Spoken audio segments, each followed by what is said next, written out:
Bom dia, hoje daremos início ao capítulo 2. A gente vai falar dos carboidratos ou glicídios e lipídios. Então, a aula vai abordar sobre os açúcares e as gorduras. Então, a gente vai estudar aqui como que se dão, como que funcionam as macromoléculas do nosso corpo. A gente vai ver como que são as características químicas e as funções dos carboidratos e as características químicas e as funções dos lipídios. Então, falando um pouco das macromoléculas. No capítulo 1, a gente estudou sobre as águas e os sais minerais, consideradas, então, as micromoléculas do organismo. Por quê? O tamanho das moléculas são pequenas e elas existem com maior simplicidade. Como a gente viu, geralmente os sais minerais estão em formato de íons e a água como uma molécula bem simples, que a gente viu a fórmula molecular da água, então são moléculas simples e de menores tamanhos e com menores quantidades, existindo com menores quantidades no nosso corpo. Em contrapartida, as macromoléculas são substâncias maiores e mais complexas, e elas entram na questão da química orgânica. Por que química orgânica? São compostos formados por carbono, em sua grande maioria, oxigênio e hidrogênio. E algumas moléculas têm nitrogênio também. São introduzidas basicamente na cadeia alimentar pela fotossíntese, com a incorporação a formação da glicose, e subsequentemente essa glicose vai sendo incorporada ao longo da cadeia alimentar. Tem como funções principais as macromoléculas todas, que a gente vai estudar daqui para frente. Estrutural, ou seja, para formar como proteínas, glicídios e as gorduras, formam membranas e outras moléculas mais complexas. Então, elas funcionam como tijolos dos nossos corpos. Energéticas, que a gente tem como principal molécula que vai fornecer energia a glicose, mas a energia pode estar estocada em forma de glicogênio em animais e amido nas plantas. E tem como funções também controladoras, como relação à parte de material genético, os ácidos nucleicos, as proteínas e carboidratos, entrando mais com as funções metabólicas do corpo. Então, falando agora da primeira macromolécula, que são os carboidratos ou glicídios, que a gente conhece como açúcares. Possui como composição química carbono, hidrogênio e oxigênio, por isso elas podem ser chamadas de hidratos de carbono, porque tem hidrogênio e carbono basicamente. Tem como organização uma classificação com base no tamanho e na sua organização. 3 tipos de classificação: monossacarídeos, disacarídeos e polissacarídeos. Então, se a gente for ver, cada tijolo a unidade básica dos carboidratos são os monossacarídeos, que funcionam como tijolos. Se eu juntar 2 tijolos, eu já formo um disacarídeo. E à medida que eu vou agrupando vários monossacarídeos, acima de 10 eu vou ter um polissacarídeo, ou acima de 20, dependendo do livro. Então, aqui eu vou ter, basicamente, partindo de um monossacarídeo, a formação de moléculas cada vez maiores. Então, como eu falei, carboidratos mais comuns, de menor simplicidade, monossacarídeos, menor tamanho, até os polissacarídeos. A gente vai estudar um por um. Então, qual é o fio da meada? A gente tem que pensar que o bloco construtor parte dos monossacarídeos. A partir dela, a gente origina os outros grupos da classificação mencionada anteriormente. A gente tem uma outra classificação, caso um dia vocês vejam, que eu posso dividir o carboidrato em ósis, que é só a grupos monossacarídeos, ou seja, os menores, e os osídeos, que são carboidratos maiores, entrando o disacarídeo ou oligosacarídeos, eles são sinônimos, e os polissacarídeos, aqui formando o grupo dos osídeos.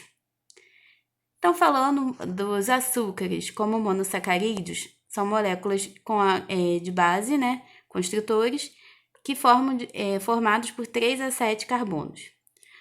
Podem possuir como grupos químicos principais aldeídos e cetonas, né, como é o caso da aldose e da acetose, que a gente vai ter no metabolismo do carboidrato.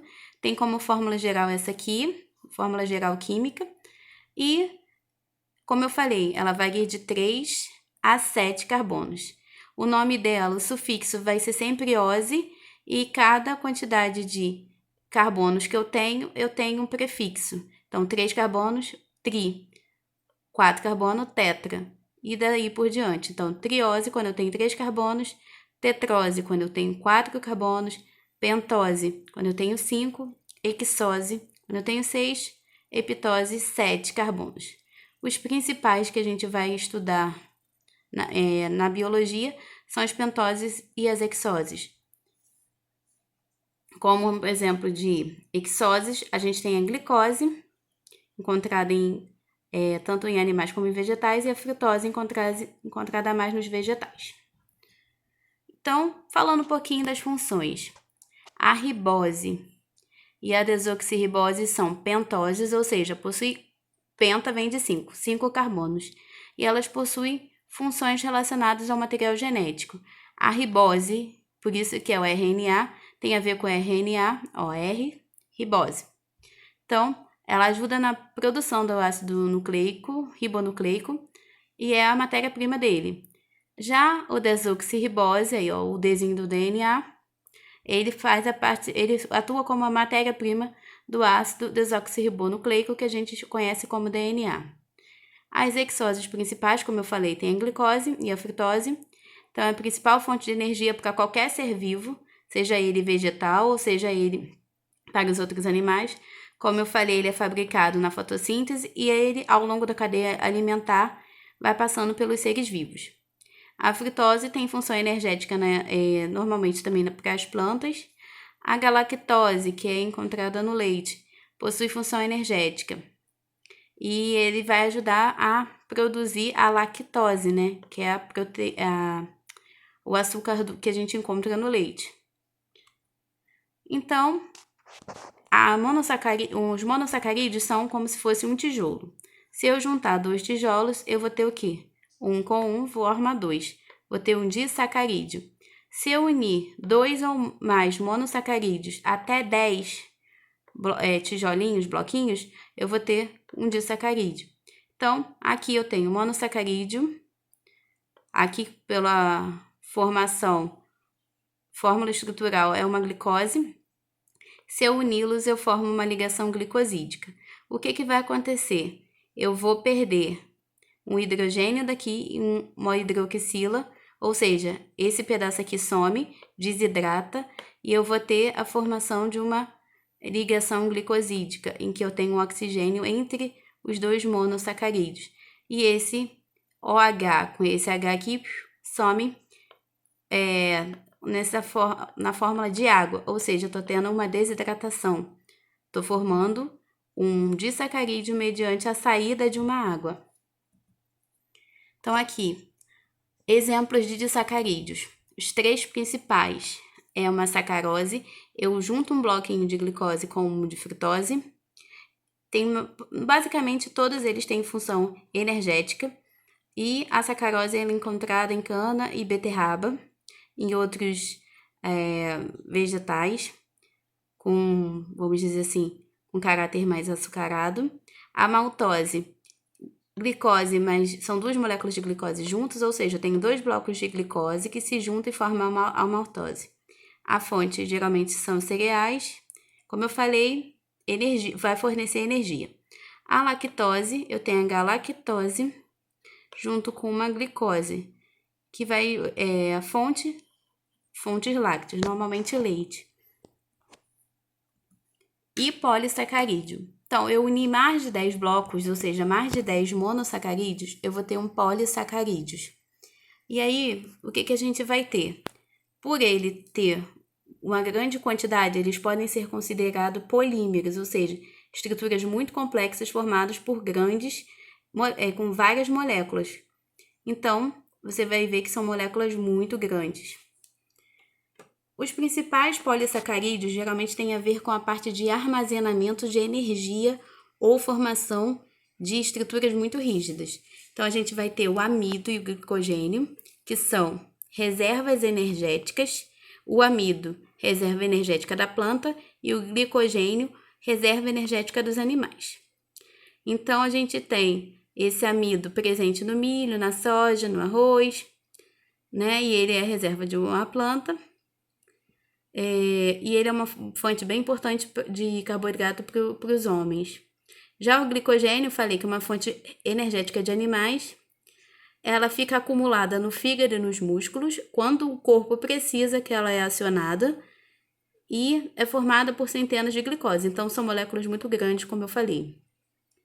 Agora, polissacarídeos que não tem a ver com energia, mas com estrutura. A quitina, que é formada pelo exoesqueleto dos artrópodes e parede celular de alguns fungos. Então, são estruturas bem resistentes. E a celulose, que a gente encontra nas células vegetais, geralmente presente em fibras também, e ela ajuda na questão de, estruturalmente, dar maior resistência. Então, a gente falou dos carboidratos, né, que são moléculas grandes, formadas basicamente por carbono, hidrogênio e oxigênio. E normalmente eu tenho como grupo químico aldeídos e cetonas.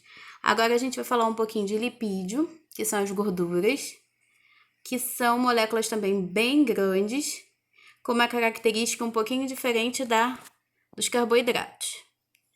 A composição química é um álcool com ácido graxo, que é um ácido carboxílico.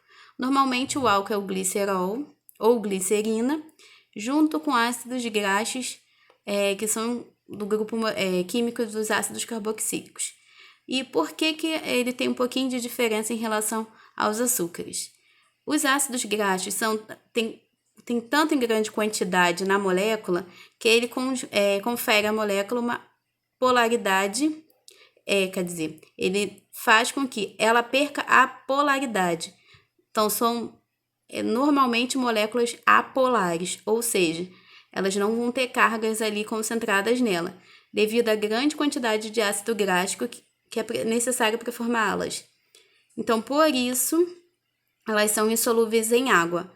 Por quê? A água é uma molécula polar. Como regra de semelhança, semelhante dissolve semelhante. Então, se tem uma molécula polar, não dissolve molécula polar como a água, ou solventes polares. Se ela é uma molécula polar, ela só vai se dissolver em solventes apolares. Então, apolar com apolar. Então, por isso que a água e óleo não se misturam, devido à diferença de polaridade. Funções, basicamente, muito semelhante aos carboidratos. Energética, e ela é interessante pela questão do isolamento térmico, porque ajuda na formação do tecido adiposo. Estrutural, tem uma função endócrina associada, que é interessante para a formação de alguns hormônios. E os principais lipídios que a gente vai ver no decorrer dos slides são os glicerídeos, ceras ou cerídeos, carotenoides, que tem a ver com vitaminas, fosfolipídios e esteroides, que tem a ver com a questão dos hormônios. Falando um pouquinho dos glicerídeos, que são os óleos e as gorduras, você tem basicamente função estrutural por compor membranas. É interessante pela questão de isolamento térmico, porque tem a ver com a formação dos tecidos adiposos. Ao longo do tecido subcutâneo, a gente tem a formação de gordura no nosso corpo, o que ajuda a nos deixar mais aquecidos por algum tempo, porque a camada de gordura ela funciona como isolante térmico. Energético, porque normalmente ela entra no metabolismo, nas reações metabólicas, em algumas situações, e metabólica, pela ajudar na absorção de vitaminas lipossolúveis. Por que lipossolúveis? Solúveis em gordura, como a vitamina K, A, D e a E. Só lembrar, CAD são as vitaminas lipossolúveis. Normalmente elas não vão ser solúveis em água, por questão de polaridade, conforme eu já havia citado. E ela ajuda na síntese de uma substância conhecida como prostaglandina, que tem a ver com inflamação, agregação plaquetária. Para que agregação plaquetária? Se tiver algum distúrbio de coagulação, ajudar na coagulação. E também ajuda na questão da contração muscular. Então, gorduras também são importantes. Como eu falei, é formado por uma molécula de álcool, que é a glicerol ou glicerina, mais ácidos graxos. Normalmente 3 ácidos graxos. Por isso que glicerídeos podem ser chamados de triglicerídeos. Por quê? Tem 3 ácidos graxos, 1, 2, 3, para formar uma molécula de glicerídeo ou triglicerídeo. Para formar esses glicerídeos, normalmente tem a reação de saponificação, ou seja, formação de sabão, em que eu vou gerar um glicerídeo mais uma água. Isso aqui também é conhecido como uma reação de saponificação. Entra muito questão química nessa parte das aulas, porque essa parte de macromoléculas e moléculas é chamada bioquímica, então vai ter química envolvida no processo. Então, como eu falei, uma molécula de álcool com 3 moléculas de ácidos graxos. Por isso tem como sinônimo a palavra triglicerídeo nesse primeiro grupo de gordura que a gente está estudando.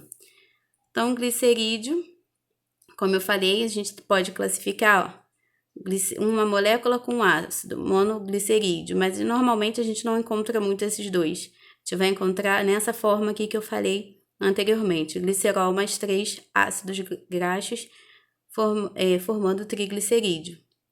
E aí, quem quiser saber o que é um glicerol, é um álcool com essa característica aqui, ó, essa estrutura, né, química aqui embaixo. Então, eu tenho 3 carbonos e 3 hidroxilas. Isso é um glicerol, eu deixei aqui por curiosidade mesmo. E aqui eu falei, ó, para você formar, você tem uma desidratação ou, dependendo do inverso, você tem uma saponificação para formar essas moléculas. Então, falamos dos glicerídeos, né? Que são formadores de estruturas e etc.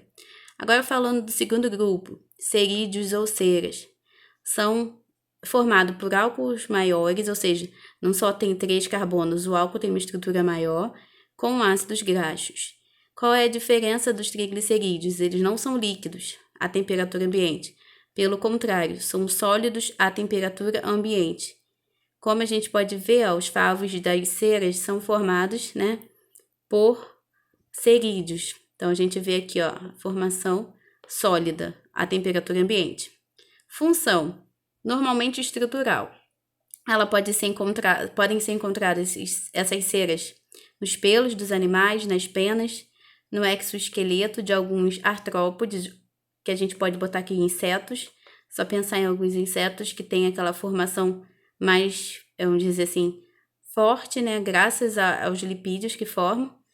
E nas plantas, elas podem ser encontradas em frutos, que dão a característica de proteção, ou algumas folhas, que precisam para questão de adaptação do ambiente. Terceiro grupo, carotenoides. Tem a ver com pigmentos das plantas. Normalmente são vegetais ou plantas de colorações vermelhas, laranjas ou amarelas. E eu vou ter também a questão dela ser a matéria-prima da vitamina A. Então, ela funciona como uma fonte ela está presente como pigmento, mas ela também serve como uma matéria-prima para a vitamina A. Um exemplo dessa molécula, são moléculas grandes também, ó, que eu tenho normalmente só carbono e hidrogênio. Eu tenho a beta-caroteno que a gente encontra na cenoura. E eu tenho umas estruturas cíclicas perdidas. Além dessas, a gente tem outros carotenoides, mas foi só para exemplificar o tamanho da molécula e como ela tem como característica estrutural. Fosfolipídios, o quarto grupo, tem basicamente uma função estrutural, né, por formar membranas. Ela é formada por 4 partes normalmente: glicerol, se a gente for ver aqui, aproximando, que é a parte do álcool, o ácido graxo, que é a parte maior dela, olha o tamanho da parte do ácido graxo, fosfato, associado ao glicerol, e colina. Então, por que a gente fala que ela tem característica dupla? Ela tem uma parte hidrofílica, ou seja, de gordura, que não gosta de água, ela tem uma parte hidrofílica, desculpa, e uma parte hidrofóbica. A parte hidrofílica gosta de água. Por quê? O fosfato dá polaridade e a água é polar, polar com polar se combinam. Já essa parte aqui hidrofóbica, ela não tem polaridade, ou seja, é apolar. Então, ela é a parte hidrofóbica por não gostar de água. Parte que gosta de água e parte que não gosta de água. Se a gente for ver aqui, ó, bicamada fosfolipídica das membranas do nosso corpo. Parte hidrofóbica fica para dentro e a parte hidrofílica, que tem que ter contato com a água que está fora da célula, ou a água que está dentro da célula, fica da parte de fora. Por que é hidrofílica? Porque a gente vai encontrar o fosfato aqui, que dá uma polaridade para essa parte aqui, que é chamada da cabeça da membrana, né? Então, agora entendendo um pouquinho, quando a gente for estudar a membrana, por que a membrana tem uma bicamada, né? E ela é fosfolipídica, porque ela tem lipídio e o fósforo para ela poder trabalhar a questão da entrada e saída da água. Ah, interessante. As ligações duplas, elas servem para dar uma fluidez na estrutura que está formando. Por isso que a membrana que a gente tem das nossas células são fluidas. E fechando basicamente essa questão dos lipídios, a gente tem os esteroides, que tem como função estrutural, porque colesterol ele faz parte, né, da formação de algumas estruturas do corpo de membrana. Uma parte é fabricada pelo corpo do colesterol, mas uma outra ela é adquirida pela alimentação. Por isso que, às vezes, excesso de colesterol pode levar a problemas, porque uma parte você tem que consumir, mas em quantidade adequada. Então, estrutural, porque a molécula de colesterol faz parte da formação das membranas. E metabólica, que é uma função bem interessante dela, porque ajuda na formação da vitamina D e dos hormônios, então funciona como matéria-prima para vitamina D e para os hormônios de esteroides, que normalmente são os hormônios sexuais, tanto masculino como feminino, e para a aldosterona, que é um hormônio que atua basicamente na função renal. Então, uma vez que eu ingeri um alimento contendo colesterol, ele vai ser absorvido nas células intestinais. E a partir de então, ele pode ir para o sangue, né, passar pelo sangue e ser transportado por lipoproteínas. Falando um pouquinho dessas lipoproteínas em relação ao colesterol, eu tenho o HDL, que é considerado o colesterol mau, porque ele pode acumular se tiver em excesso, ou o HDL, que é o considerado um colesterol que ajuda na questão da eliminação do excesso de colesterol. Então, o HDL é o colesterol bom, ele tira o excesso de colesterol do sangue e leva através da bile para o fígado para eliminar de forma que cheguem à concentração adequada e não exista excessos que possam culminar com problemas. Já o LDL, ele é uma proteína de transporte muito leve, então ele consegue ir para vários locais do sangue e se acumular. E ele é o principal transportador do colesterol da alimentação. Por que ele é mau? Ele pega a maior parte do colesterol, ou seja, ele é fominha, e ele vai se depositando, porque ele é leve, ao longo dos vasos sanguíneos, formando as placas de ateroma, dando aquele problema de aterosclerose, ou seja, vai acumulando, o calibre do vaso fica menor e pode dar problemas circulatórios. Como eu falei aqui, ó, um exemplo de colesterol que forma a membrana, tá no grupo do colesterol, ou o colesterol ele pode entrar em conjunto com outras moléculas e formar hormônios, como por exemplo cortisona. Notem que a estrutura do colesterol, eles são estruturas cíclicas. Então, é um lipídio de estruturas cíclicas. Então, isso é uma característica química dos colesteróis. Aqui, se a gente for ver, só para fechar a aula, o que o HDL faz? Ele transporta do sangue o excesso de gordura. Só que ele pode ir se acumulando. Calma aí, vai começar de novo a apresentação. O que a LDL, que é uma lipoproteína de baixa densidade, faz? Ele pega a gordura, né, e vai limpando. Só que em excesso, ele vai se acumulando, ó. Ele vai se acumulando junto com a gordura que ele pega, formando esse morrinho aqui que são os ateromas. Chega um momento que ele diminui tanto o calibre que ele vai dar problemas circulatórios e você vai ter problemas cardíacos ou questão de controle de pressão por conta do excesso de HDL formado. Então, a gente estudou as macromoléculas principais, que foram os açúcares, e os lipídios, que as funções principais deles são muito parecidas: estrutural, de energética e metabólica. Qualquer coisa vocês revejam o vídeo, qualquer coisa vocês podem também me pedir algumas dicas e a gente vai se falando no decorrer da semana.